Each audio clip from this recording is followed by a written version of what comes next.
Hola, ¿qué tal? Muy buenas tardes a todos y a todas las personas participantes en esta sesión.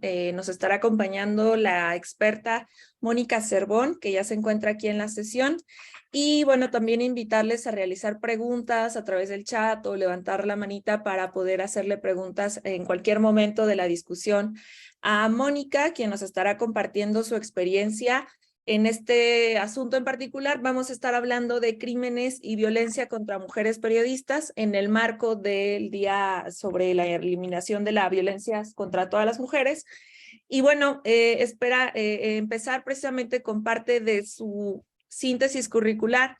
Como experta en periodismo, bueno, ella es periodista independiente, es reportera de investigación en temas de derechos humanos, defensa del territorio, casos de corrupción y violencia de género, entre otros. También es integrante del Laboratorio del Periodismo y Opinión Pública llamado PopLab y del proyecto ¿A dónde van los desaparecidos?, así como de la revista Proceso. Forma parte del equipo galardonado con el Premio Latinoamericano de Periodismo de Investigación Javier Valdés del 2020 y el 2021. Y también es finalista del Premio Gabriel García Márquez de la Fundación Gabo, becaria de la International Women's Media Foundation, así como del programa Prensa y Democracia de la Universidad Iberoamericana en Derechos Humanos. Y desde el 2020 es miembro de Conectas, es una plataforma periodística para las Américas del International Center for Journalists. Muchas gracias, Mónica. Muy contentos de tenerte por acá en espacios en donde ya nos has acompañado de igual forma para hablar sobre tu experiencia.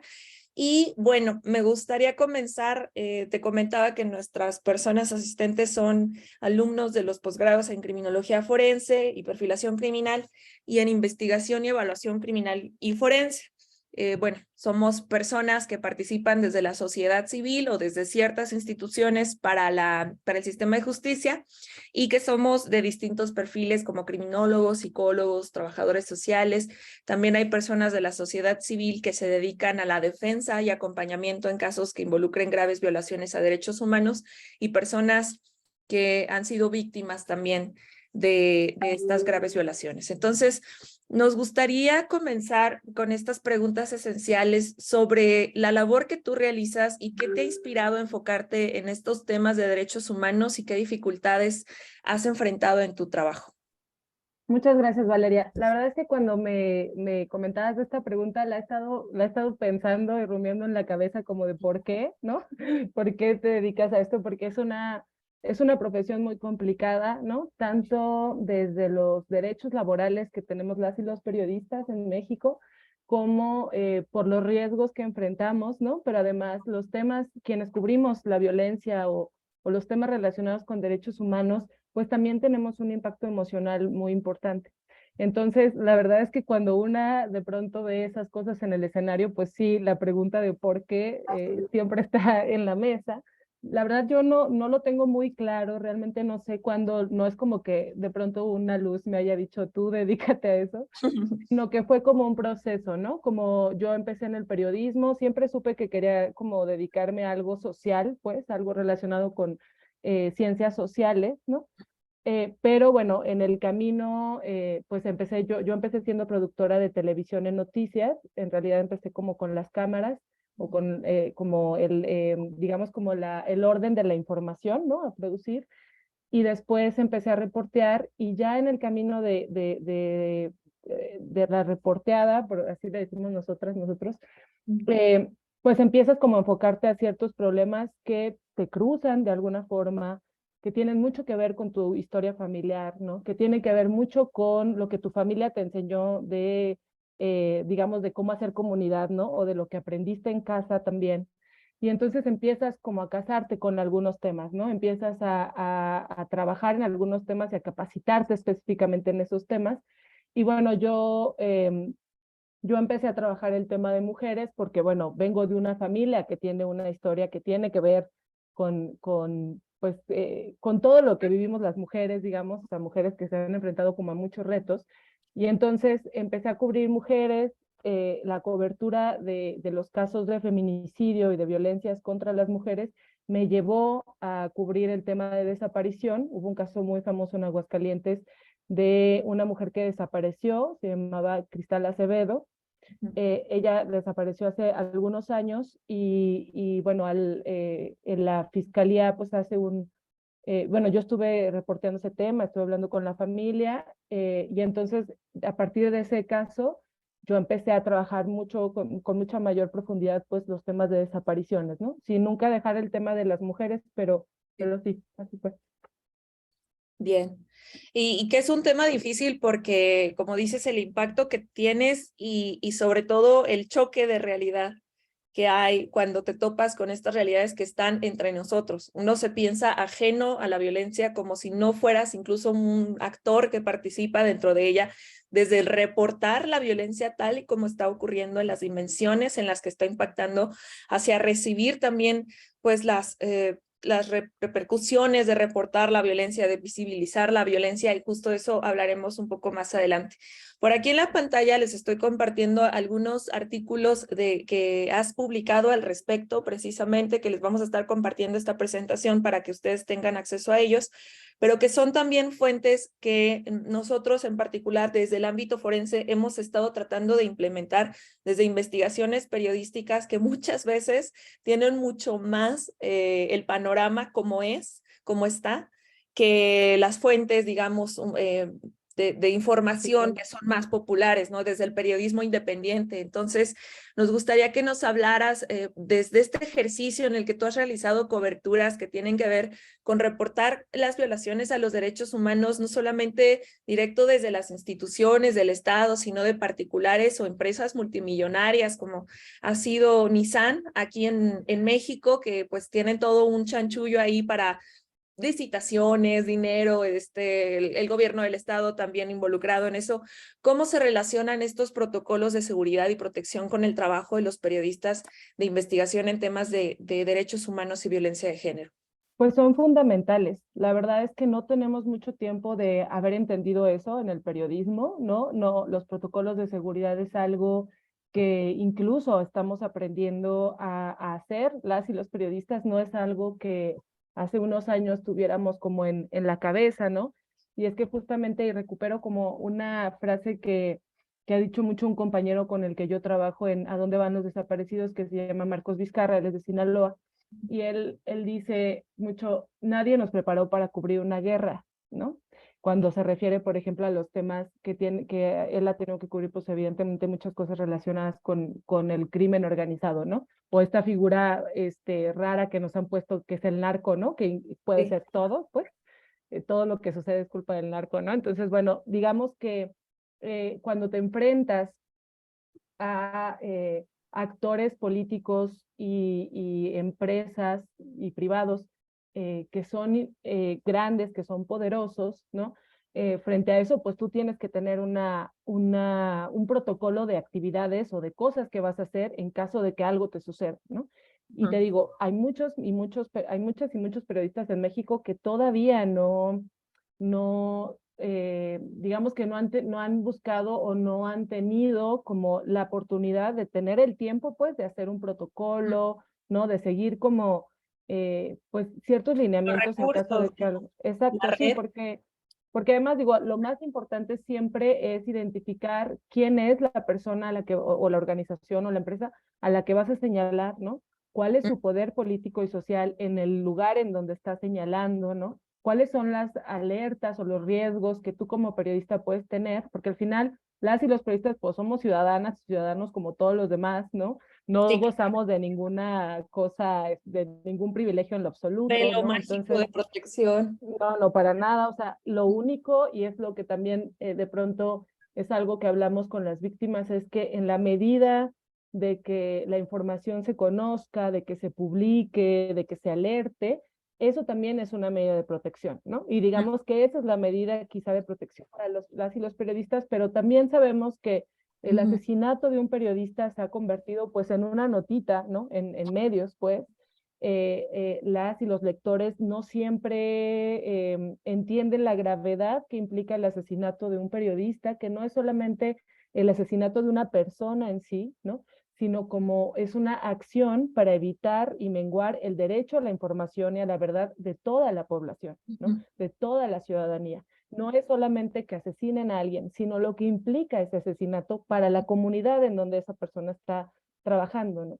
Entonces, eso ha sido complicado, creo que no lo hemos logrado todavía, ¿no? Cuando suceden uno de estos lamentables crímenes, evidentemente que el gremio periodístico pues nos levantamos y hay manifestaciones y hay pues muchos movimientos, hay exigencias, pero no siempre sucede con toda la población, ¿no? Entonces es algo que hemos tenido como que empezar a virar un poco la narrativa hacia, no es solamente que asesinen a alguien como asesinan a tantas personas en México, ¿no? Que cada muerte es importante y cada muerte es necesario investigarla, y bueno, tú sabes mucho más de esto, Valeria, pero eh, sino las implicaciones sociales que tiene, ¿no? Claro. Entonces, evidentemente, pues siempre hay que hacer protocolos, saber bien con quién te enfrentas y a quién te enfrentas, cuáles son tus riesgos, cuáles son, digamos, las cosas en las que te podrían afectar.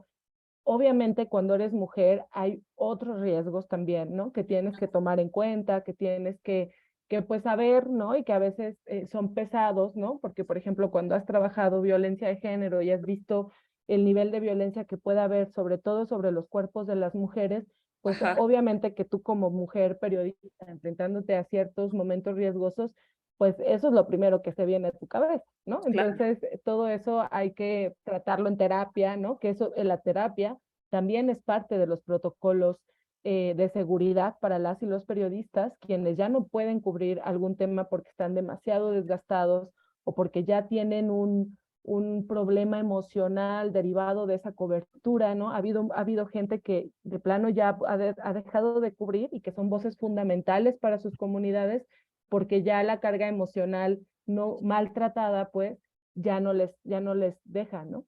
Entonces, sí, siempre es importante, hay de protocolos a protocolos, ¿no? Hay como hay diseños, hay mapas de riesgo que ya especialistas, yo he ido a muchas capacitaciones, la mayoría de estas capacitaciones son gratuitas, en donde especialistas nos enseñan cómo hacer un mapa de riesgo en una cobertura de campo, por ejemplo, que es muy diferente a cualquier otra cobertura, cómo cubrir, por ejemplo, un linchamiento, ¿no? Cuando vas a un linchamiento, por ejemplo, en el Estado de México, que es muy común, Sí. cómo se cubre un linchamiento o cómo se cubre una manifestación que puede convertirse o puede ser muy violenta, ¿no?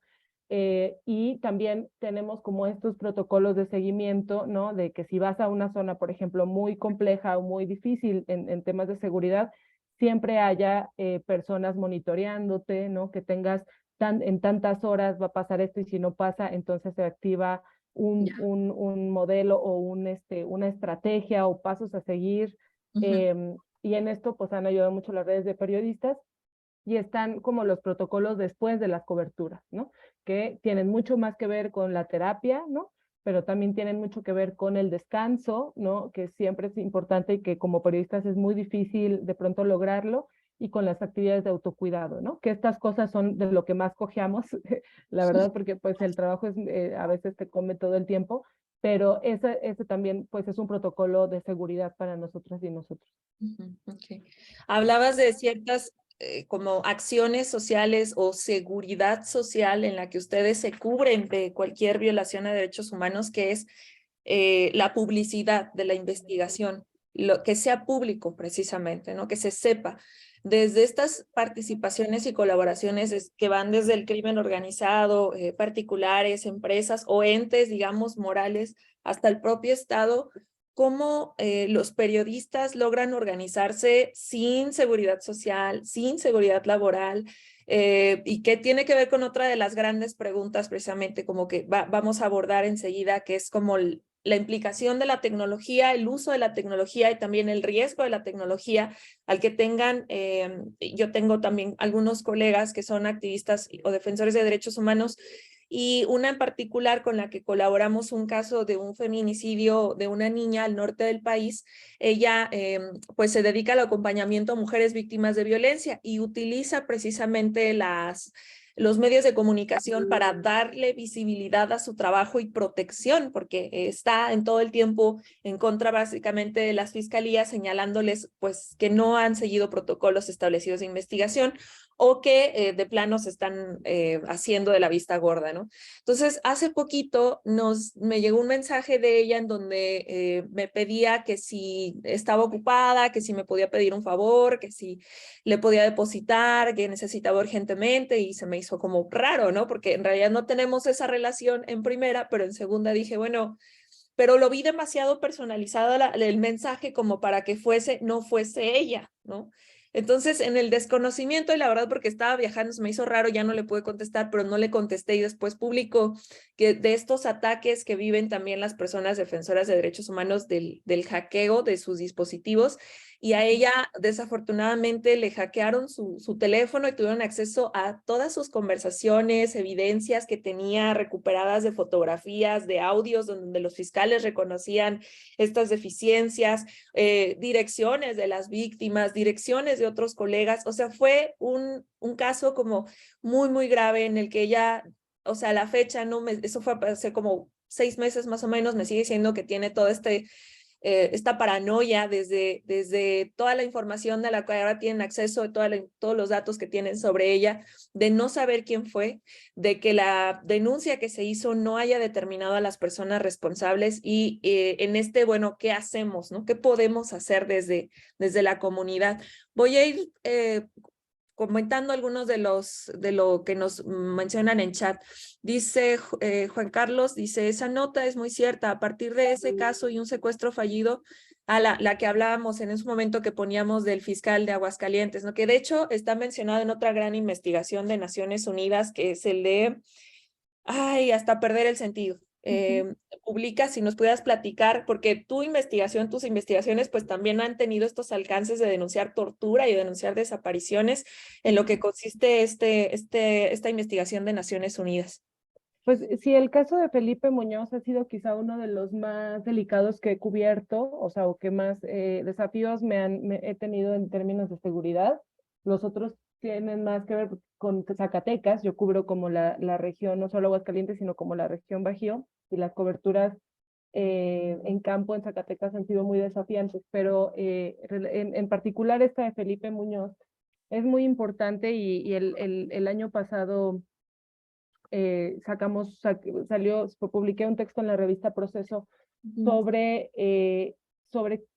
cómo, a ver, Felipe Muñoz fue procurador en Aguascalientes en el sexenio de Carlos Lozano de la Torre, y entonces, bueno, desde entonces, o en ese sexenio fue donde se cometieron graves violaciones a los derechos humanos, sobre todo en temas relacionados con tortura. Pero su equipo de trabajo, digamos, el equipo cercano a Felipe Muñoz, que participó activamente en estos casos de violencia o en estos procesos, en estas acusaciones, digamos, sigue siendo personal de la Fiscalía Estatal, ¿no? Okay. Siguen trabajando al interior de la Fiscalía. Entonces, una cosa es hablar de alguien que ya no está, que digamos, ya no está en el poder público, porque él fue despedido de su cargo en la Fiscalía General en la FGR, en la Fiscalía General de la República, después me parece que fue en 2019, después de que la Comisión Nacional de Derechos Humanos emitiera una recomendación para Aguascalientes, en donde hablaba específicamente de que Felipe Muñoz había participado activamente de casos de tortura y de violencia de género, ¿no? Yo trabajé mucho esta recomendación que se le dio, porque recuerdo que no venía su nombre, eran como claves, pues, era AR1, me acuerdo muy bien, era la de Felipe, pero era difícil llegar a entenderlo, tenías que leer las 400 hojas con mucho detenimiento para darte cuenta que AR significaba autoridad responsable, número 1, ¿no? Que era el procurador. La cadena de mando. La cadena de mando, y entonces lo publicamos en la revista Proceso, y recuerdo que ese texto me provocó, fue una experiencia súper, que me enseñó muchas cosas, pero también fue muy complicada porque se llamó un torturador en la FGR. Él todavía estaba en la FGR, es una persona muy cercana a Gertz Manero, y bueno, o sea, hubo amenazas a las víctimas, ¿no? Hubo amenaza al comisionado de derechos humanos de la CNDH aquí en Aguascalientes. Yo tuve que hacer un montón de protocolos y estar, o sea, de pronto tenías paranoia. Yo salía a mi casa y decía, alguien me está viendo, o si alguien me está vigilando, ¿no? Y recuerdo que en una ocasión fuimos a la Orquesta Sinfónica, fuimos a ver a la Orquesta Sinfónica mi pareja y un grupo de amigas y de amigos. Y entonces ellos, íbamos en dos coches y ellos se adelantaron a mi casa. Nosotras pasamos al Oxxo así a comprar algunas cosas, digamos, y entonces cuando llegaron me hablaron y me dijeron, ¿por qué no nos abres, no? Y yo, pues no hemos llegado, o sea, todavía estamos acá. Es que acabamos de llegar y la gente, había un contenedor de basura frente a mi casa y entonces los de la basura que se suben al camión y eso habían visto como algo que alguien había en la casa, en mi casa. Y Ok. entonces les dijeron, pues sí están ahí acabamos de ver a alguien, ¿no? Pues bueno, a mí me entró, pues obviamente que la paranoia y Ah, llegamos súper asustados y abrimos y revisamos toda la casa y bueno, no había nada, ¿no? ujú. Pero bueno, ese texto pues sí tuvo muchas implicaciones en cómo yo entendí que había que cubrir y el último que publiqué el año pasado, o sea, esto fue en 2019, si no me equivoco, y hasta todavía el año pasado, a finales del año pasado, publicamos un nuevo texto en donde yo hablé con fuentes a las que tuve que resguardar su seguridad, evidentemente, ¿no? Del interior de la fiscalía, quienes me confirmaron que estuvieran, que muchas personas de las que se señala la ONU en este informe de Hasta perder el sentido, siguen siendo activas en la fiscalía y a mí lo que me interesaba era ponerles nombre y Ya, decir quiénes son esas personas, ¿no?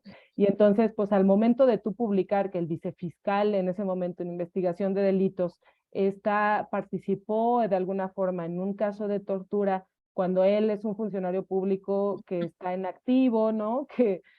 ¿Sabes? O sea, cualquier cosa que claro. hagas puede ser, si te agarran, no sé, si te pasaste un alto por equivocación, te pueden casi que vincular a proceso porque, ¿sabes? O sea, o te pueden Mm, sembrar cosas.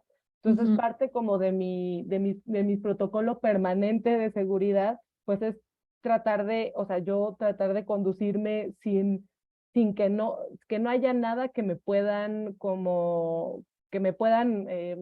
tomar como un argumento o una justificación para una violación a mis derechos humanos, ¿no? Entonces trato de no hacer nada que pueda convertirse en un problema, porque evidentemente sé que estas personas que están en el poder y que yo mencioné con nombre y apellido, pues claro que son gente con mucho más poder que yo, ¿no? Claro. Pero el hecho como de estarlo publicando, pues, y de que la gente sepa que tú trabajaste ese tema, también te protege, ¿no? Porque si te Sí. pasa algo, entonces es, bueno, pero es que ella estaba trabajando esto y estas personas tienen estos Sí. antecedentes. Entonces, bueno, eso siempre es muy importante. Sí, justo que desde lo forense, cuando investigamos casos de personas defensoras de derechos humanos o periodistas, parte de lo que ha reconocido también Naciones Unidas al respecto es dentro de los principios elementales de la investigación, tiene que venir en qué temas estaba trabajando, en qué casos estaba trabajando la persona defensora o periodista, si había recibido amenazas o no, o su equipo también, su equipo de trabajo, su lugar de trabajo, su domicilio, si se asumía o no se asumía persona defensora de derechos humanos, no importa porque no es necesario para reconocer la motivación dentro del crimen.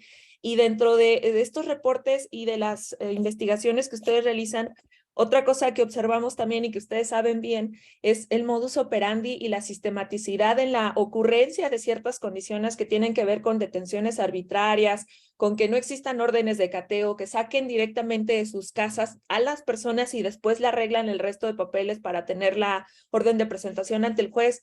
De hecho, también durante pues, estos años en el ejercicio que duró esta tortura en Aguascalientes, que se tenga conocimiento, los alcances, se han señalado, como decías, a defensores públicos que participaban en esta violación en donde le daban a firmar lo que sea a la persona imputada, diciéndole que ya si se firmaba se arreglaba, que él estaba para representarlo, pero no sabía ni su nombre, no sabía ni presentado, negaban sus datos, torturaban a las personas enfrente de sus defensores, ¿no? De oficio. Y obviamente esto tiene como unas implicaciones, unos tentáculos, como veíamos en el título pasado, de la impunidad, que saber que desde la impunidad ya tienen una protección especial o siquiera mayor ventaja que uno, ¿no? Un ciudadano que hace este tipo de coberturas y de denuncias. También, bueno, me gustaría preguntarte, este es otro proyecto en el que ustedes estuvieron trabajando, que fue Operación ISAN, que de hecho hay una página pues tal cual que abren como un proyecto de investigación, ¿no? En este tema de las tecnologías, que está muy padre porque es como una investigación desde una página web en donde te van sentando como los hallazgos de la investigación. En este caso, cuando se hacen coberturas de lo que no son personas físicas, sino que son, pues, este tipo de corporaciones, ¿cómo se hace el abordaje desde el periodismo? Fíjate que esa investigación nos costó, o sea, bueno, ha sido una de las más complejas que hicimos Jennifer González y yo, que Es la hemos, premiada, ¿verdad? sí, no, esta no fue premiada, Ah, fue la de Explotadores del Agua se llamó, y ok. también Crisis Forense, las que ganaron premio. Pero esta de Nissan fue todo un reto porque se empezó a gestar cuando las dos trabajábamos en un medio en Aguascalientes que se llamaba, bueno, no les voy a decir qué medio, porque si no va a ser un tema, pero Ok. bueno, en un medio local de Aguascalientes donde hacíamos investigación. Ujú.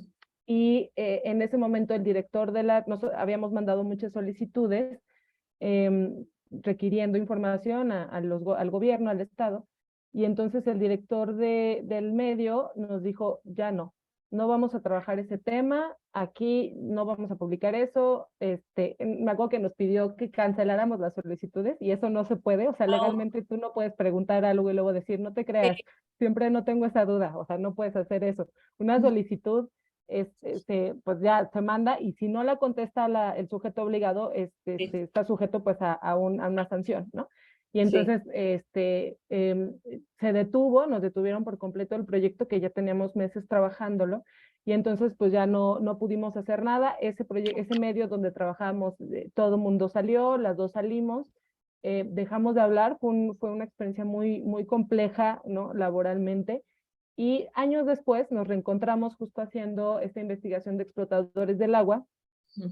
nos reencontramos y entonces decidimos seguir con la investigación de Nissan, porque teníamos todos los documentos ahí y lo que teníamos que hacer era sentarnos y decidir cuál era la historia, por qué era esa historia, cómo íbamos a plantear a Nissan como esta gran empresa transnacional, corporativo, que sí ha dado mucho desarrollo a Aguascalientes, pero a cambio de qué, ¿no? Sí.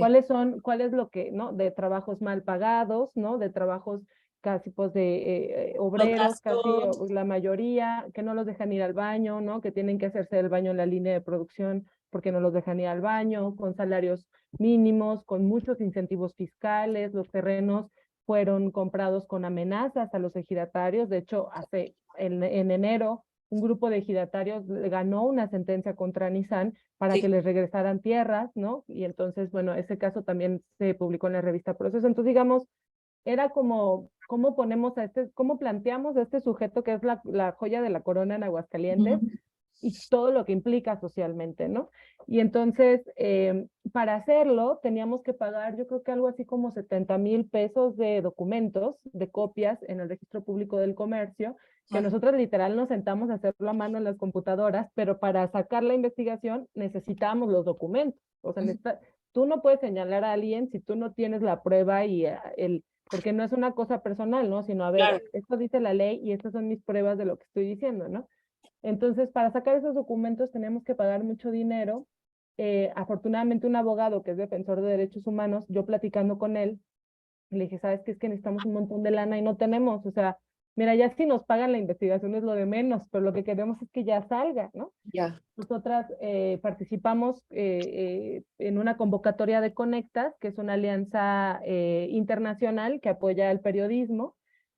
Nos eligen, nos dan un recurso, nos dieron $3,000 para hacerla, y este abogado, y pues era básicamente que todo el dinero íbamos a pagar los documentos, ¿no? Y este abogado me dice, ¿sabes qué? Podemos impugnarla, porque están violando el principio de Sí, proporcionalidad, bla, bla, bla, al acceso a la el información de acceso a la manera información, lo impugnamos, bien. ganamos, fue todo un proceso y pagamos como 700 pesos de Qué los documentos arriesgado. que tenemos que Ajá. pagar muchísimo, ¿no? Y entonces, pues publicamos una historia muy compleja, es enorme, nos costó, yo creo que en total debieron ser como unos 2 años y Ujú. cachito, y aparte era como resumir toda la historia, cómo explicar que no Sí. solamente eran Aguascalientes, sino que Nissan justamente estaba violando preceptos internacionales, antisobornos, o sea, bueno, fue como un gran tema. Y cuando lo publicamos hubo gente, o sea, gente pues que tienen muchos seguidores en Aguascalientes, comunicadores, bueno, que me acuerdo que, no sé si fue no me acuerdo en qué programa nos dijeron estúpidas, literal, así como que estúpidas, porque investigan a Nissan, ¿no? Nissan Ya, es ¿por una qué lo gran empresa. señalan también? Exacto.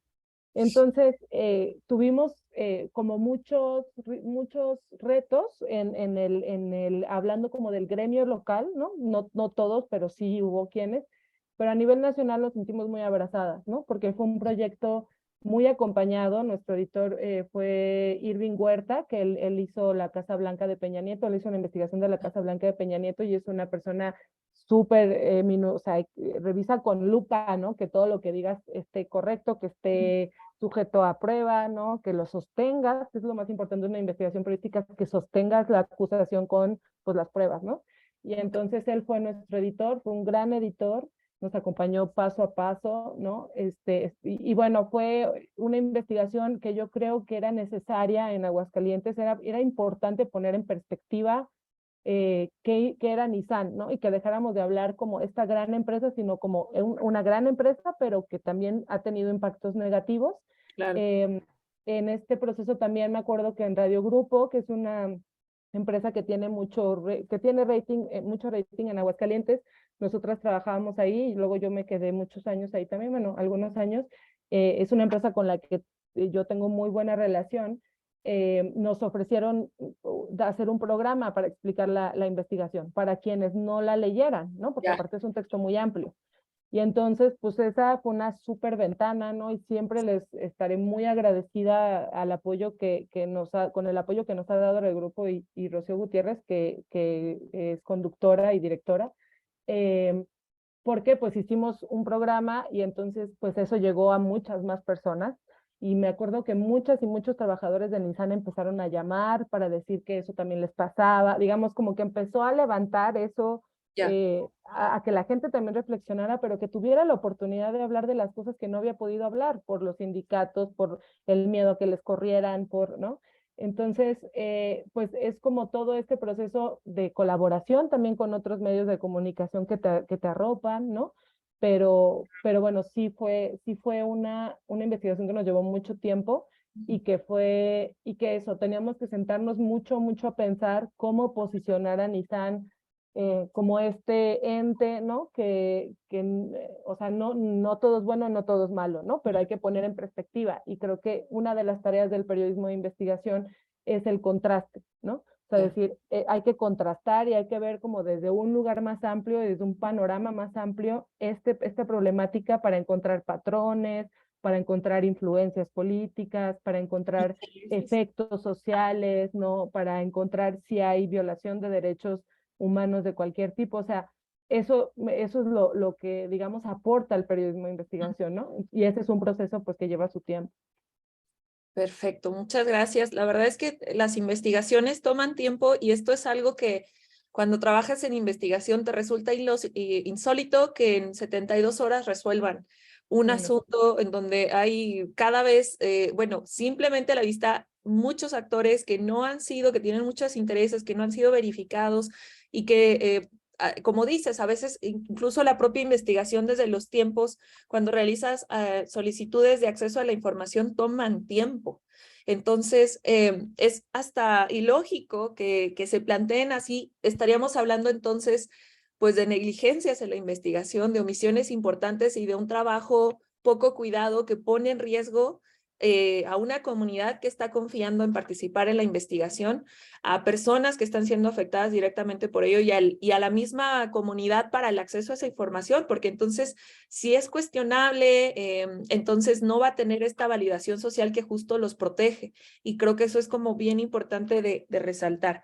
Voy a leer algunos comentarios por acá en el chat. Dice, nos comentaba Juan Carlos, ya para cerrar el tema del fiscal, el exfiscal en Aguascalientes, que tiene precisamente esta influencia y que sus cercanos fueron escondidos y presentados como eminencias en Colima por orden de Arely Gómez, la heredera del reinado de Genaro García Luna, que acaba de ser pues señalado por el Tribunal de Estados Unidos por colaboración en crimen organizado y mentiras, precisamente mentir ante una autoridad en Estados Unidos y que está ahora enfrentando pues el decomiso de sus propiedades por efectivamente vínculos con el crimen organizado.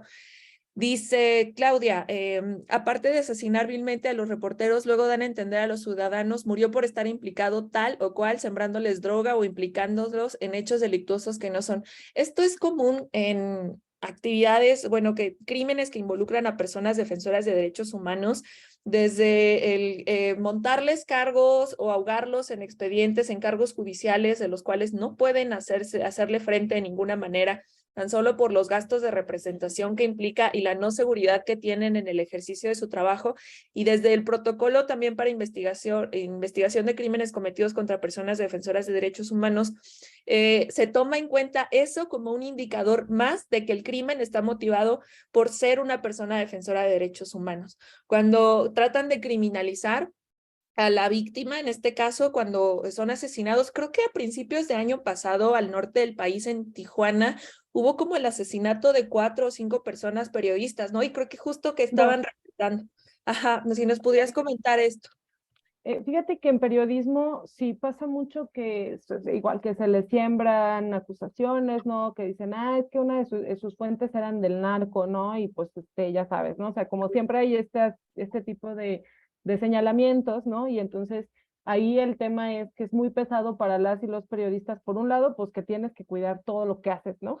Y pues también a tus fuentes, ¿no? Y entonces pues nunca te escapas de estas acusaciones, pero hay una más que me parece que, sobre todo en este sexenio, es de las que ha lanzado desde presidencia y que ha quedado mucho más en el discurso, que tienen que ver con, es que él no era reportero, él era taxista, o es que él no era reportero, él era abogado. No, es que él, no, muchas personas en México, muchas reporteras y reporteros, porque el trabajo, no en todas las zonas y no todos los trabajos, pero sí hay mucha precariedad en los trabajos, tienen que hacer dos cosas, tienen dos actividades y a veces para poder solventar su actividad periodística tienen que hacer otras actividades. Claro. Entonces sí hay periodistas y sí hay reporteros que además de reportear, pues manejan un Uber o venden comida en la noche o venden ropa o hacen, no sé, hay gente que incluso trabaja como en análisis de datos o que tienen otro trabajo porque no alcanza con lo que le pagan en los medios, ¿no? Eso no demerita ni les hace menos o más reporteros o periodistas, ¿no? Y ese es un mensaje muy peligroso y muy tramposo que se ha hablado mucho desde presidencia, y justo como en el caso de Margarito, que a él lo asesinan en Tijuana, decían es que sus fuentes eran los narcos, ¿no? Un grupo delictivo en específico. Y bueno, pues al final lo que pasa en México es que se hacen las investigaciones, a veces se detienen a los implicados materiales, a los autores materiales, ¿no? Creo que en el caso de Margarito así sucedió, pero nunca a los intelectuales. Y entonces ese es el tema, ¿no? Y eso es lo que las y los periodistas hemos estado exigiendo. O sea, está bien que ustedes detengan a los que jalaron el gatillo, que muchas veces son jóvenes, ¿no? La mayoría de las veces son jóvenes en un estado vulnerable, ¿no? Que les pagaron por hacer eso, pero el autor intelectual viene casi siempre del Estado. O sea, casi, yo podría decir que en el 98% de los casos viene del Estado y en el 2% restante es otro autor que está relacionado con el Estado. Entonces, ahí es donde está la impunidad, pues, en que nunca se detienen los autores intelectuales. Entonces, en México no tenemos sentencias que hablen de cómo funcionarias y funcionarios de gobierno y autoridades del Estado mandan matar a periodistas, ¿no? Que están dando información que no quieren que salga. Entonces, eso es como algo que nos hemos enfrentado. Es otra dimensión, no solamente del crimen, sino también lo político, que envuelve las condiciones necesarias para que ocurran estos crímenes y se queden en impunidad. Justo acá les estoy compartiendo otra presentación que les enviaré más tarde. Es una presentación de investigación de crímenes contra personas defensoras de derechos humanos. Y bueno, primero, efectivamente entender que cuando investigamos desde lo forense, hay determinaciones en tanto a la participación, y esa participación se establece tal como modus operandi. ¿Cuáles fueron las acciones seguidas, cometidas por las personas, por todas y cada una de ellas, desde el que está ya emitiendo amenazas en contra del periodista por su ejercicio, por su cobertura, hasta el que da la orden específicamente y al que la ejecuta y al que tapa en la investigación de la fiscalía porque ya se arregló cierta situación o como crees esta persona no podemos ir detrás de ella, etcétera. Y entonces se queda la investigación del crimen en un nivel superficial en donde la sanción y la determinación de los responsables alcanza otras esferas que también ponen en riesgo a la propia investigación, a la profundización sobre las condiciones de la investigación de ese crimen en particular contra esta persona defensora de derechos humanos. Por eso, cuando hablamos de las implicaciones de los actores, tendremos que incluir necesariamente a las personas motivadas lo suficiente y con los alcances suficientes desde la medición de riesgo también para otras personas defensoras, por ejemplo, sus familias, ¿no? Que no es solamente que ya hayan asesinado a este periodista, sino qué más queda, porque esas personas siguen viviendo donde están, siguen teniendo la misma rutina, los mismos horarios, las mismas necesidades, y desde ahí se puede argumentar desde valoración de riesgo. En los comentarios también nos comenta Cristian Cabanzo.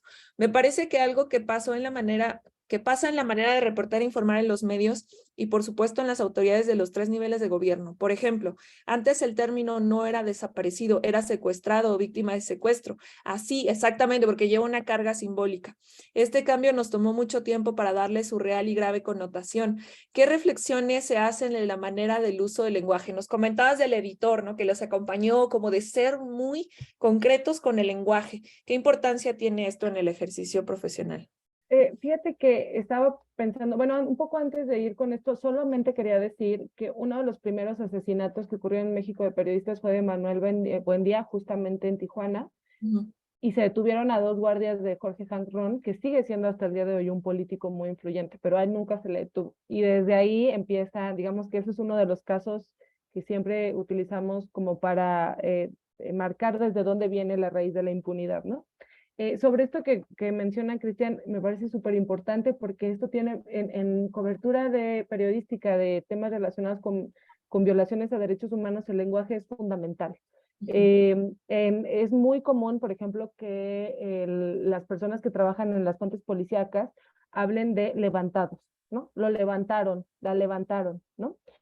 Todos estos términos que no tienen un significado real y que no hablan de delitos específicos, fue una narrativa que se impuso desde el Estado en el sexenio de Felipe Calderón y fue una estrategia de Estado, ¿no? Porque entonces empezamos a hablar de palabras sin significado real. Y criminales, por ejemplo, cuando hablaban de ello, ¿no? Fue una ejecución entre criminales. Sí, fue una, ajá, no, cuando se trata de, o sea, uno como periodista pues tienes que poner delitos, no palabras que digamos como, aunque después en el imaginario colectivo empiezan a tomar ciertas significantes, pues legalmente no tienen ningún significado, ¿no? Entonces ahí el uso del lenguaje es súper importante, ¿no? Que nombres, que sepas que hables con las personas o que sepas implicadas, digamos, las familias de las víctimas, por ejemplo, y las autoridades, o que tengas muy claro cómo sucedió todo para que tú puedas entender y puedas narrar, esto fue lo que pasó, entonces a lo mejor hablas con alguna especialista, oye, esto fue lo que pasó, ¿qué delito crees que se enmarca ahí? ¿No? Ah, no, pues tal, ok, entonces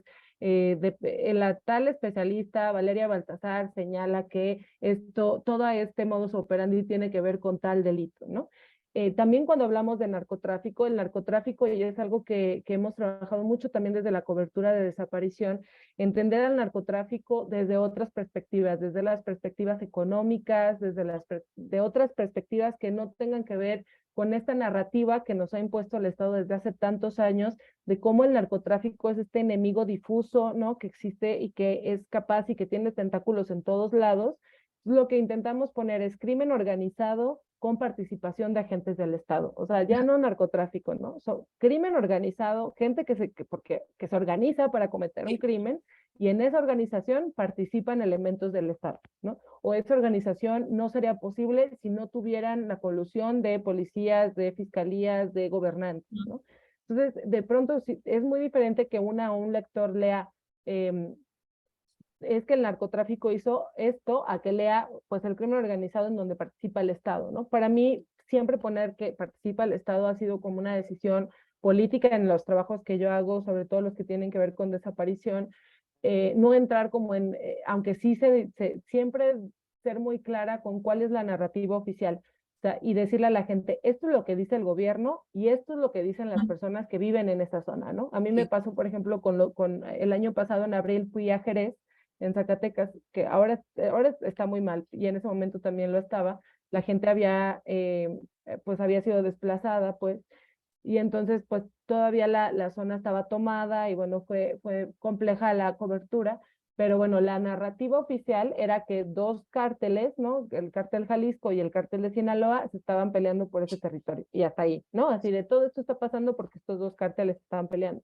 Y entonces, cuando fuimos, bueno, sabemos que es un territorio muy específico porque tiene conexión a muchas entidades para el trasiego de fentanilo, que es un territorio que no tiene red, por ejemplo, no hay internet, entonces como no hay red, pues es difícil de rastrear.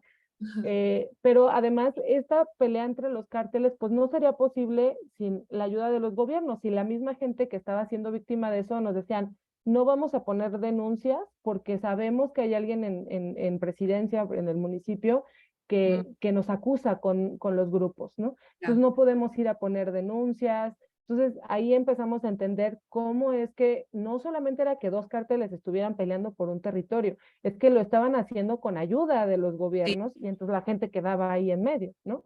No había nadie que les resguardara. O sea, la Guardia Nacional, cuando yo vi ese video, que de verdad dije, no puede ser esto, o sea, que la Guardia Nacional les acompañó a sacar sus cosas de sus casas para irse. Y hicieron todo un operativo, ¿no? Oficial. ¿Cómo es posible que, sí, y dije, ¿cómo es posible que la Guardia Nacional, en lugar de hacer que regresen a sus casas y garantizar que en sus casas tengan seguridad, les acompaña para salirse, para dejarle el terreno a los grupos del narco, ¿no? Cuando es el área o es la institución encargada de garantizar seguridad, no de acompañarte para que huyas de tu casa. Se supone que tienes que quedarte en tu casa, ese es tu derecho.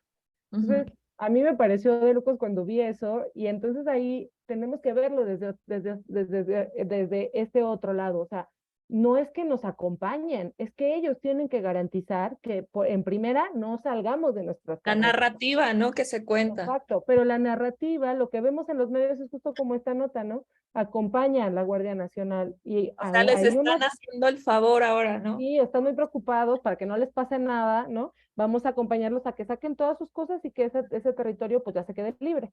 Entonces, de eso no se trata, pues, ¿no? Entonces, es importante como siempre tratar de voltear la mirada y decir, a ver, no es que les acompañe, ¿no? O por quién tomó la decisión de eso y quién está haciendo algo y van a hacer un operativo ahí, ¿qué va a implicar ese operativo? O sea, sabes, como todo esto que a veces se queda y que seguramente por ejemplo, estas notas que son muy pequeñas y que luego no hay como un análisis muy profundo, Sí. no hablan, ¿no? Los Entonces, antecedentes, claro, ¿no? exacto, y justo fuimos a Jerez el año pasado, porque en ¿A dónde van los desaparecidos? Hicimos un especial que se llamó Fragmentos de la Desaparición, cuando se cumplieron el número en el Registro Nacional de Personas Desaparecidas y No Localizadas de 100,000, cuando se cumplieron estos 100,000, lanzamos un especial tratando de explicar el problema de la desaparición en México, que sabemos que son muchos más, ¿no? Y entonces encontramos que la desaparición había sido un móvil de desplazamiento forzado. Y era Ok. importante para nosotras y nosotros decir, a ver, no solamente es que haya balaceras o que haya enfrentamientos, que es lo que casi siempre dice la narrativa de gobierno, sino que además están desapareciendo a las personas. Y la desaparición es un mecanismo Sí. para El implantar plaza. terror en toda una comunidad, porque si te desaparecen a alguien de una comunidad, sobre todo estas que son muy pequeñas, pues infundes terror en todas las personas y pues mucha tristeza, evidentemente, ¿no? Porque no está la persona. Entonces, ahí nos dimos cuenta de que casi que la razón principal por la que la gente se había ido de ahí es porque habían estado siendo desaparecidas sus familiares y sí, desaparecidos y desaparecidas. Entonces, era importante para nosotras y nosotros que en la narrativa estuviera este móvil, ¿no? Y explicar por qué no podían poner denuncias y por qué no había más casos en Jerez, ¿no? De los que una imaginaría que hay más casos, pues no, o en el registro nacional están Sí. registrados más casos y pues no están por miedo de la gente. Entonces Ajá. teníamos que como que ver más profundamente esta problemática y bueno, eso fue lo que hicimos en Fragmentos, pero sí, definitivamente la narrativa, el lenguaje y la narrativa desde donde lo vemos tiene que ser una postura política, ¿no? Desde el periodismo, de ir contra la narrativa oficial. Eso es siempre algo que es una máxima del periodismo, ¿no? Siempre cuestionar a la parte oficial. O sea, hay gente que se va, no, pues es que ya dijo el gobierno esto, no, pues si el gobierno dice esto, hay 30 preguntas que tengo que hacer sobre esto que está diciendo el gobierno, ¿no? Que me lo expliquen. Entonces, Claro. bueno. Que ya deberían de saber como para salir a decir esto de entrada, ¿no? Exacto, exacto. Ajá, y que desde el ejercicio social ellos tienen la obligación de rendir cuentas, o sea, ellos tendrían, lo que pasa mucho con estas versiones oficiales es no hay más información del caso en el momento en el que empiezas a hacer más preguntas, ¿no? Como de, incluso hasta por proteger, según ellos, la investigación, es que limitan el acceso a esta como si no tuvieran la obligación, pero la realidad es que hay otros intereses más profundos y que también siento que viene de la voz que lo cuenta. No es lo mismo que lo cuente una noticia del gobierno de Zacatecas en donde está esta crisis de seguridad, a que lo cuenten las personas que están viviendo las desapariciones y que han vivido hasta asesinatos, ejecuciones de muchos de sus familiares en estos lugares. Todo esto se debe, obviamente hay una disputa territorial, pero hay otros intereses de la zona. Voy a leer los comentarios. Nos dice Diana. Debe ser difícil cuando se investiga a empresas grandes porque debe haber muchas personas que no quieran que salga la verdad y que oculten la información. Justo por eso creo que es la peligrosidad del trabajo de las periodistas. Yubisai nos comparte, Yubisai, esto es en Venezuela, es muy común ya hoy en día y la información tenemos que suprimirla y no poderla hablar abiertamente de los problemas. De hecho, yo hacía un programa en el que cuestionaba desde la óptica legal las actuaciones y las leyes y pues tuve que dejarlo por seguridad. Muchas veces hasta decirlo por acá da un poco de temor porque uno nunca sabe, eso es otra. Estos espacios también estamos obviamente intentando que sean compartidos desde el programa de las maestrías y también de accesibilidad o de conocimiento, facilidad para las personas que puedan necesitar la información. Pero sí, obviamente estamos estableciendo protocolos para garantizar que las personas que estamos en esta sesión no vamos a tener justo ninguna complicación por estar emitiendo nuestras opiniones, nuestras posturas y compartir de nuestro trabajo. Pero sí, claro que siempre es importante hablarlo desde el diseño de espacios incluso digitales o virtuales que sean seguros. Dice Diana, entonces las peleas del territorio incluyen a los estados en cuanto a la venta y control de las zonas a través de los grupos organizados. Tal cual, es que se mueven muchos intereses económicos tan solo como para que no pueda ser alguna razón por la cual el estado, uno, no esté enterado, dos, no participe de ello, no solo en las negligencias o omisiones que pueden estar cometiendo, que ya es un gran deber el que están incumpliendo, pero sí porque sí hay un saque y en corto también pensamos a la criminalidad, como que llegan los malos en contra de los buenos, que casualmente se juntaron todos en el Estado, en las instituciones del Estado, para poder defender los derechos de los ciudadanos. Y esto no es así. O sea, históricamente tenemos representantes en el poder que solamente pues han visto por intereses particulares o intereses para los más cercanos, pero no tienen que ver con una representatividad social. Genaro García Luna es la mejor prueba y el mejor ejemplo. Sí, que se dijo durante años, ¿no? O sea, muchos periodistas, muchos medios, muchas personas fueron asesinadas por también ser fuentes de información, fueron encarceladas, han sido torturadas, o sea, secretario de Seguridad Pública de la Nación, pues entonces también preocupa un poco el acceso a la información que se tiene porque al final están en el Estado y tienen nuestra información como ciudadanos, pues, ¿no? O sea, los alcances son infinitos cuando te piensas desde esa vulnerabilidad y claro que es importante reconocerlo. Nos pregunta Gumercindo, ¿qué tan cierto es que México es el país más peligroso de América Latina para ejercer el periodismo de acuerdo a su vasta experiencia en el ramo? No sé si sea el más peligroso. Nicaragua en este momento está siendo un país sumamente peligroso para las y los periodistas, ¿no? Es una dictadura. De hecho, acaban de quitarles la nacionalidad a varios y varias periodistas que trabajan en Nicaragua, ¿no? Y que están exiliados o que están siendo objeto de asilo político. Entonces, bueno, en Nicaragua, pues esto, y aparte estuvieron detenidos por mucho tiempo algunos de ellos En Venezuela, también alguien por aquí lo comentaba, y en Venezuela también es muy complicado. Yo de hecho acabo, el año pasado, a finales del año pasado, hice una investigación transnacional sobre contaminación plástica, y el único país que no pude investigar fue justamente Venezuela, porque no tiene fuentes abiertas de datos, ¿no? No hay datos oficiales. Entonces, en Venezuela también los lugares silenciados, ¿no? Los espacios silenciados van a ser siempre los más peligrosos, tanto para la población como para las y los periodistas, ¿no? Entonces, en estos países es muy complicado. El Salvador es muy peligroso, ¿no? Ahí hay un medio que se llama El Faro, que han hecho mucho trabajo contra todos los presidentes, pero específicamente ahora con Nayib Bukele, y que también están en asilo político, ¿no? Porque de hecho ahí creo que hay una ley que como de estado de excepción, me parece, y entonces Sí. detienen a cualquiera, incluso como publica en redes sociales, ya está como visto como un delito, tipificado como un delito. Pero en México, el tema con México es que además de que es un país mucho más grande que los tres que acabo de nombrar, o sea, es un país con una población mucho mayor, también es un país muy diverso. Entonces, los riesgos que tenemos las y los periodistas son diversos dependiendo de cada región, y los actores son tantos que es muy difícil de pronto cuidarte, ¿no? No hay forma, o sea, realmente, y lo que voy a decir es muy triste, pero también es muy cierto, y una tiene que apechugarlo, es que si alguien te quiere hacer algo, te lo van a hacer, o sea, y puede venir de todos lados, ¿no? Sí. Realmente no, una puede hacer muchos protocolos, y una se protege con redes, y una trata de cuidar mucho la credibilidad, que es lo único que tenemos realmente, ¿no? La credibilidad es lo único que nos salva.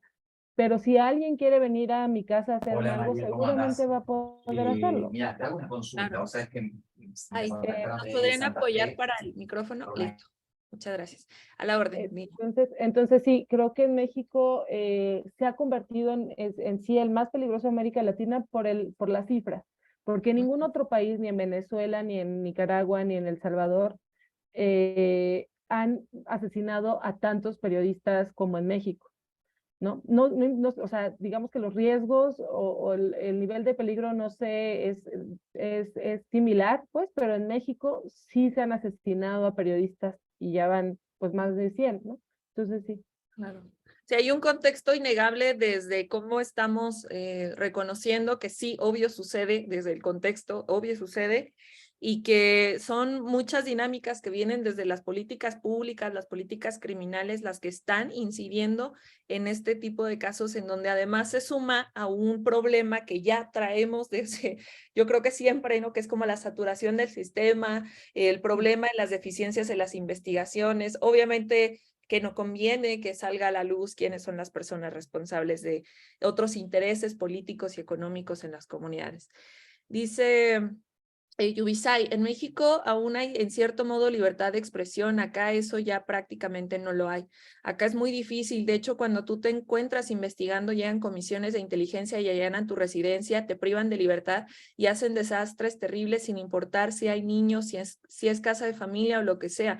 Por eso acá se creó el tema del periodismo digital y desde la comunidad.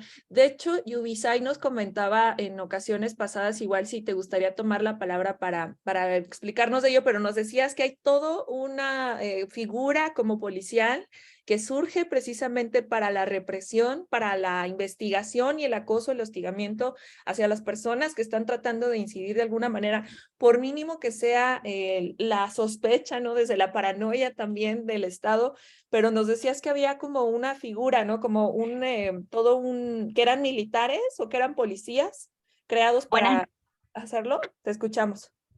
sí, no es una, son varias. O sea, son varias, acá hay varias policías y está la inteligencia militar y está la contrainteligencia militar. O sea, uno, que son los militares que investigan esos casos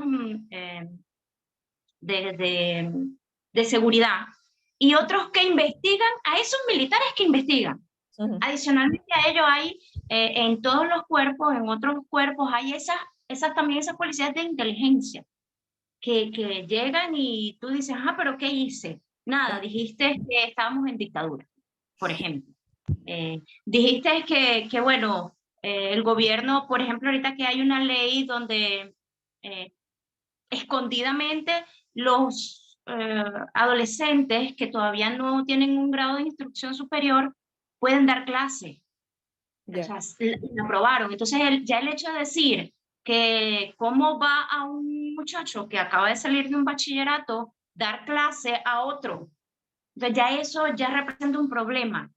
Acá, más que todo, son los políticos quienes puedan tener el acceso, ¿ok? Porque, bueno, se vuelve una cuestión de partido o política, pero que uno pueda pronunciarse, tener una voz, no, es difícil. Yo hice escasos 5 o 6 programas y varios amigos del medio, porque estoy en el medio penal y tengo muchos amigos en los cuerpos de seguridad, en los distintos cuerpos de seguridad, me dijeron, no hagas eso, te pueden llegar el SEBIN, el DIGESIN, que el DIGESIN es Dirección General de Contrainteligencia Militar, y el SEBIN es igual. O sea, es contrainteligencia, es investigaciones, y llegan sin, porque ellos inclusive tienen acceso a lo que sale. Es vigilancia, ¿no? Básicamente.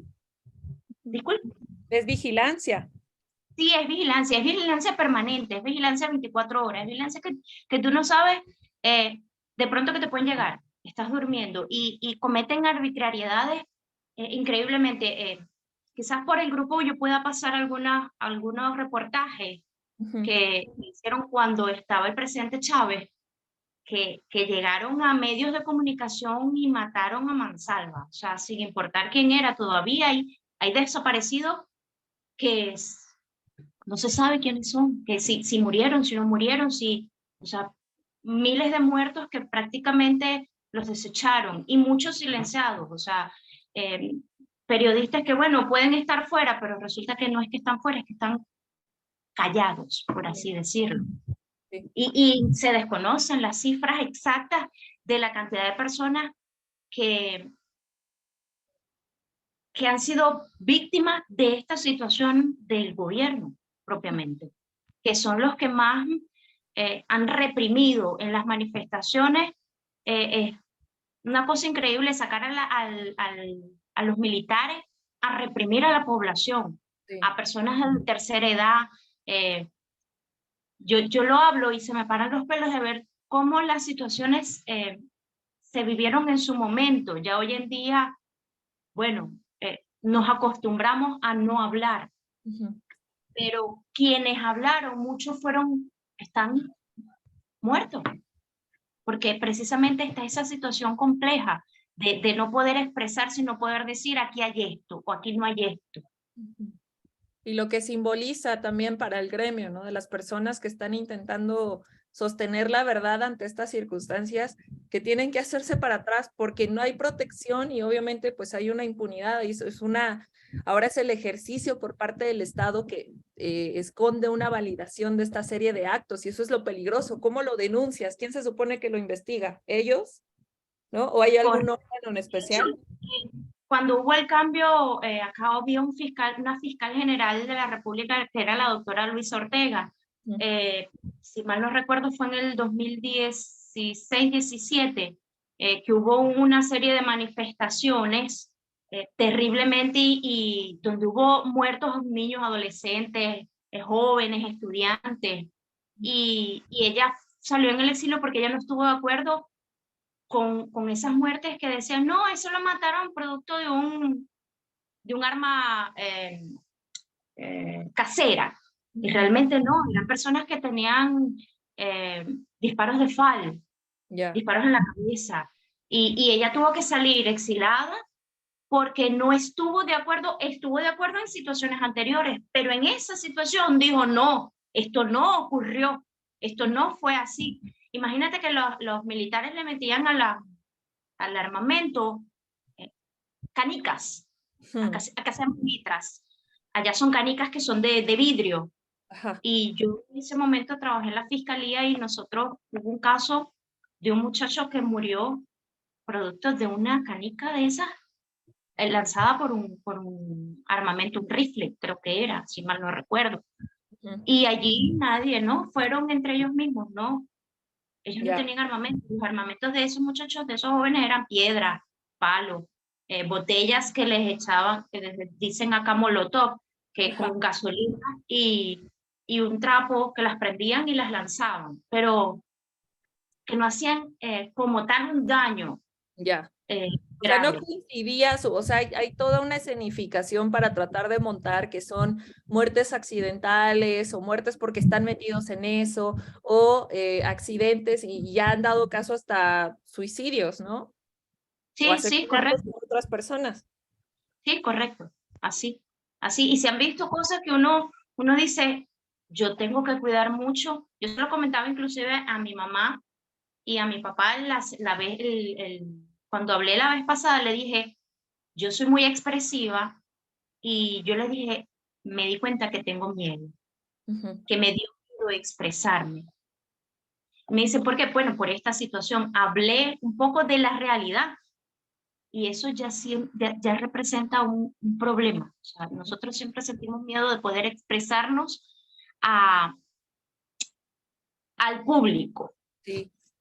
Fíjate porque que podemos hablar con personas, pero al público es difícil.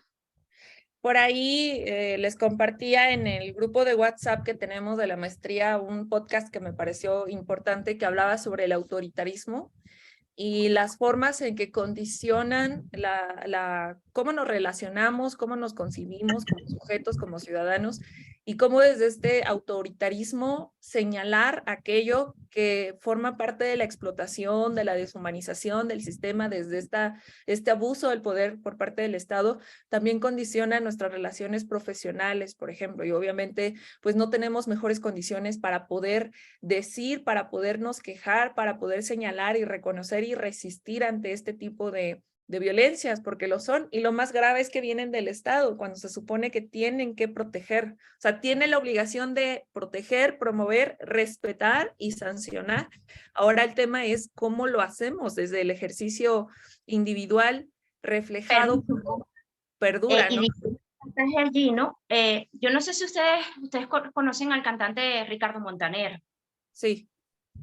Bueno, hay una canción que su previo es exactamente lo que aquí ocurría.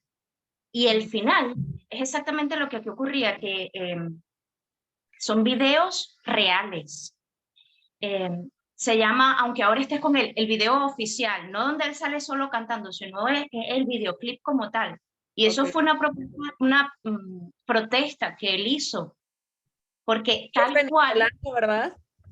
sí, bueno, su nacionalidad de nacimiento es argentina, ¿ok? Ajá. Pero él salió muy pequeño a Venezuela, acá propiamente donde yo resido, que es en Maracaibo. De hecho, él dice que él es venezolano, que Okay. él es maravino, maracucho, que es la forma en la que coloquialmente acá se conoce al maravino. Ujú. Y él ha estado muy en contra de esa situación y esta canción propiamente, eso es previo y ese final lo hizo eh, precisamente porque se presentaron esas situaciones que le comenté ahorita de cuando hubo la fiscal general que salió, inclusive salieron a nivel nacional, no sé, como 70, 80 fiscales destituidos y tuvieron que irse al exilio Ujú. porque pues, tenían riesgo. Sí, sí, sí. Yo les voy a pasar Él puede al desde su posición, ¿no? Él es importante, o sea, tiene cierto poder, tiene cierta seguridad de ser una figura pública, pero si no, como muchos otros venezolanos, ¿no? correcto, correcto. Yo le voy a pasar al grupo Por favor. varios videos, inclusive ese para que vean las Sí. situaciones. Claro, ahí no se ve tan crudo y fuerte y sin embargo es fuerte. O sea, es fuerte la situación que se vivió. A mí en una oportunidad, unos militares, a mí y a mi papá nos agarraron y yo tuve que decir es que yo iba a votar porque habían unas elecciones en favor del gobierno. Ujú. Y, y, y por eso nos soltaron y sin embargo a mi papá lo golpearon y a mí también. Qué terror, qué horrible, lo siento mucho. Y Es es que sí una es una situación. persecución por parte del Estado, tal cual. Muchas Sí, gracias por compartirnos. Por favor, envíanos los recursos sin problema ahí el grupo, ¿vale? se lo envío. Sí. Ya para ir cerrando la sesión, quiero leer el comentario de Diana que dice: el desplazamiento forzado también sería apoyado por el Estado, es decir, se deja a la población de lado para generar miedo y poder, ¿cierto? Y dice Juan Carlos, empezando por el incumplimiento de las funciones primordiales del Estado, exactamente, hasta la figura que orquesta para delinquir, se puede decir que cometen apología del delito. Pues ahora, tal cual, Genaro está siendo señalado por tener una posición en la que no solo tenía que proveer las condiciones de seguridad para los ciudadanos, sino que las incumplió totalmente. Y hay muchos casos de violaciones graves, de desaparición. De hecho, pues lo estaban mencionando en crímenes como que era una vergüenza para México. Así lo reportaban los medios internacionales de haber contado con un secretario de seguridad como él. Mónica, entonces, bueno, retomando un poquito la conversación, ¿cómo fue toda esta experiencia de la pandemia, del aislamiento, que ha afectado el trabajo de los periodistas? ¿Cómo se vivió eso tema? ¿Qué reflexiones y qué aprendizajes dejó? Pues fue un tema muy complicado, fue complejo por los recursos que las y los periodistas teníamos para poder seguir trabajando. Hay muchas personas perdieron su trabajo, otras y otros tuvimos que aprender a trabajar con diferentes formas, ¿no? Hubo también mucho tema emocional, ¿no? Para algunas y algunos, porque pues no, al no poder salir de casa, y estar en aislamiento, pues tuvieron como impactos emocionales. Hubo al revés otras personas que tenían que estar cubriendo en campo y tenían que estar saliendo y estaban siendo pues muy frente a riesgos complicados, ¿no? Porque era como los momentos en donde los contagios iban a la alza, ¿no? Y entonces pues había compañeras que no podían dejar de trabajar. Entonces, bueno, la pandemia sí trajo muchos retos. Creo que muchos también después de eso entendimos que podíamos trabajar de diferentes formas a distancia, ¿no? Y entonces estas como nuevas formas de comunicación que ahora hay, pero sí fue la pandemia y la cobertura de la pandemia fue muy, pues como en todos los ámbitos, supongo, ¿no? Nunca habíamos cubierto una pandemia mundial, ¿no? No, ese no fue un caso de México exclusivamente, pero además, como las y los periodistas, pues muchos no tenían o no tienen seguridad social, ¿no? Pues fue un tema que empezó a discutirse porque pues no había forma de tratarse si en realizando tu trabajo podías enfermarte o podía enfermar a alguien de tu familia o alguien que viviera contigo. Entonces, sí, en la pandemia creo que abrió discusiones importantes, sobre todo en tema de derechos laborales. Creo que por ahí había una iniciativa que se estaba discutiendo, proponiendo desde que los periodistas y luego se deshacían un poco los medios, ¿no? De comunicación de esa responsabilidad, como diciendo, pues es que los contratamos casi que por honorarios, pero no reconociendo estos riesgos del ejercicio laboral, porque lo es, tal cual. O sea, un riesgo laboral puede ser que tú te dediques a cargar alguna mercancía en particular en tu centro de trabajo y te fracturas, te caes, te lastimas, te vas jodiendo la espalda, o sea, va a haber un riesgo asociado a ese ejercicio. Y desde el no reconocimiento que ocurre con los derechos laborales y sociales de los periodistas, también hay una vulnerabilidad bien particular por el riesgo que corren ya implícito, no solo a su salud física por los atentados que puedan sufrir, sino como lo decías, la salud mental, cómo le hacen frente a este tipo de condiciones. Finalmente, ¿qué consejo podrías dar a las personas profesionistas que quieren enfocarse en temas de derechos humanos, investigación y qué habilidades consideras más importantes para este trabajo? Ay, no sé, creo que lo más importante es capacitarse continuamente, o sea, creo que eso es muy importante como estar en constante y también en constante contacto con amigas y amigos, esas fuentes confiables, ¿no? Esas personas que a mí, por ejemplo, para mí una de esas personas sin duda es Aurelio, ¿no? Que conozco desde hace ya varios años y que incluso en coberturas y en momentos me pasó hace no mucho que cubrí la historia de un feminicidio acá en Aguascalientes que han querido, digamos que sin terminar la investigación, han querido Ya darle carpetazo. darle carpetazo como suicidio. Y bueno, esto que voy a decir, que no salga de aquí, yo estaba yendo justo a la rueda de prensa y entonces le hablé a Aurelio, yo, Aurelio, esto es lo que está pasando, ¿no? Como necesito que me ayudes a pensar, ¿no? Que algo que a mí se me vaya a ir, yo estoy pensando en esto, a ti qué se te ocurre, ¿no? Entonces, digamos, tener estas redes de confianza con especialistas que sabes que tienen perspectiva, que sabes que tienen que tienen una postura política muy clara, ¿no? Que son independientes, que trabajan apegados y apegadas a derechos humanos y a los tratados internacionales y demás, como estas personas siempre tener y siempre cuidar como esas fuentes, ¿no? Y estas amistades, porque eso pues te va a acuerpar o va a acuerpar tu trabajo, ¿no?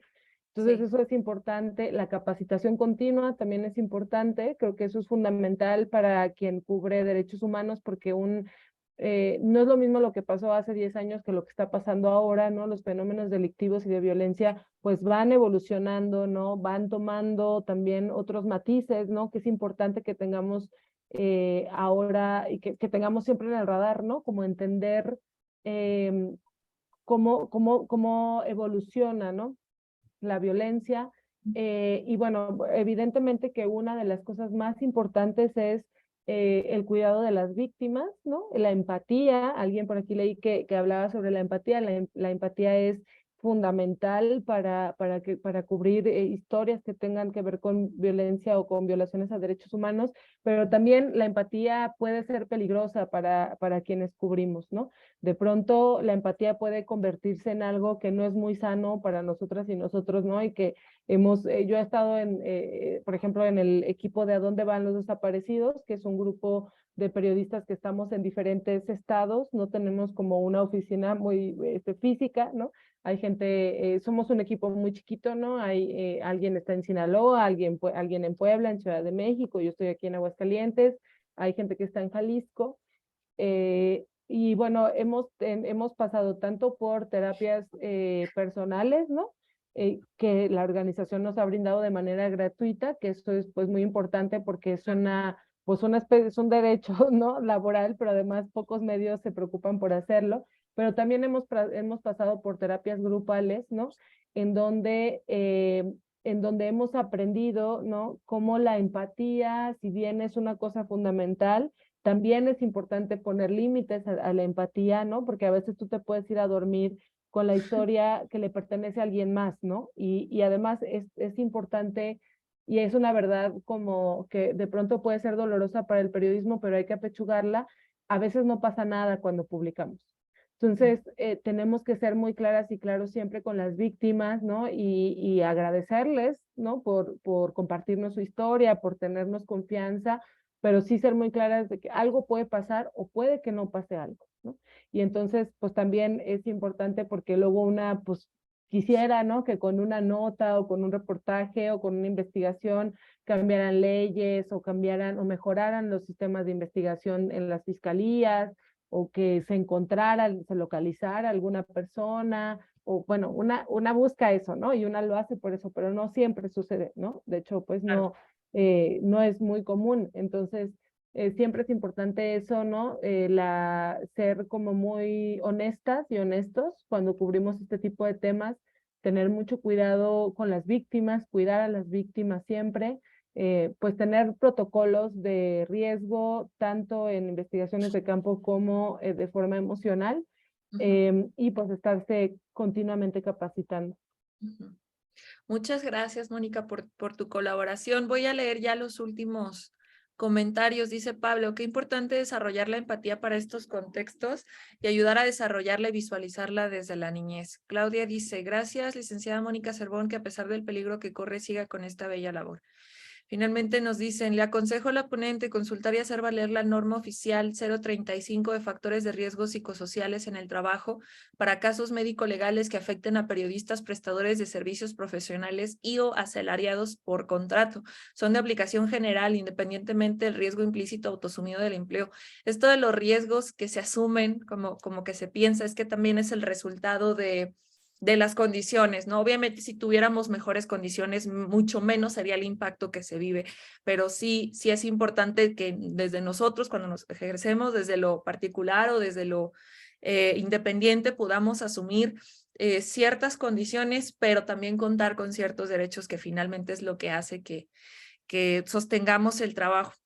Y como, bueno, ya nada más como cierre comentabas, hay un ejercicio de empatía que se observa, se trata de sostener en el ejercicio y también por las mismas limitaciones profesionales de los alcances que puede tener tu labor de investigación o tu intervención.